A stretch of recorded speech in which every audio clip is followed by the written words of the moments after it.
বৃষ্টি তো পড়ছে, কিন্তু স্কুলের রেনি ডে ঘোষণা করেনি, তাই স্কুল যেতে হবে বড়দেরকে, অফিসও যেতে হবে। এখন বাজে সকাল 6টা, আর এখন দেখো প্রচন্ড বৃষ্টি পড়ছে। এই বৃষ্টির মধ্যে একটি সমস্যা সবার, সেটা হচ্ছে সর্দি, কাশি, ইনফ্লুয়েঞ্জা।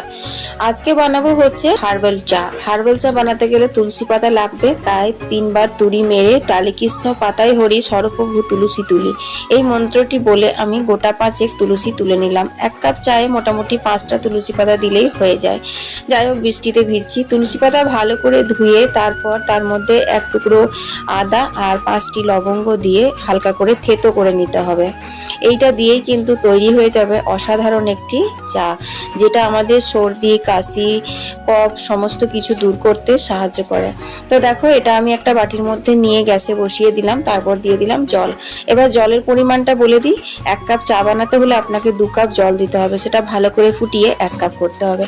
ওটা ফুটছে ততক্ষণ এখানে আমি 1 চামচ মতো মধু ঢেলে নিয়েছি কাপের মধ্যে। হ্যাঁ, মধুটা দিলে পরে খুবই কার্যকরী হয়ে যায়, কিন্তু সুগার পেশেন্ট যাদের মধু চলবে না, তারা কিন্তু মধু ছাড়াও চাটা খেতে পারেন। এবার আমি চা ছাঁকনায় করে ছেঁকে নিচ্ছি। কালারটা কিন্তু একদম যেরকমটা লিকার চা হয় সেরকম চলে এসেছে।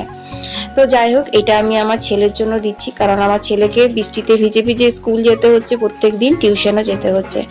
তো গোটা পরিবারের সুরক্ষা যার হাতে, তাকেও তো নিজে সুরক্ষিত থাকতে হবে, তাই না? তাই নিজেও 1 কাপ খেয়ে নিচ্ছি, কারণ আমি নিজে ভালো থাকবো, তবেই আমি ওদেরকে ভালো রাখতে পারবো। তো দেখো, এখন আমার ছেলে রেডি হয়ে গেছে। এখন বাজে হচ্ছে 6:30। ও স্কুলে চলে যাচ্ছে, ওর বাবা স্কুলে ছেড়ে দিয়ে আসবে।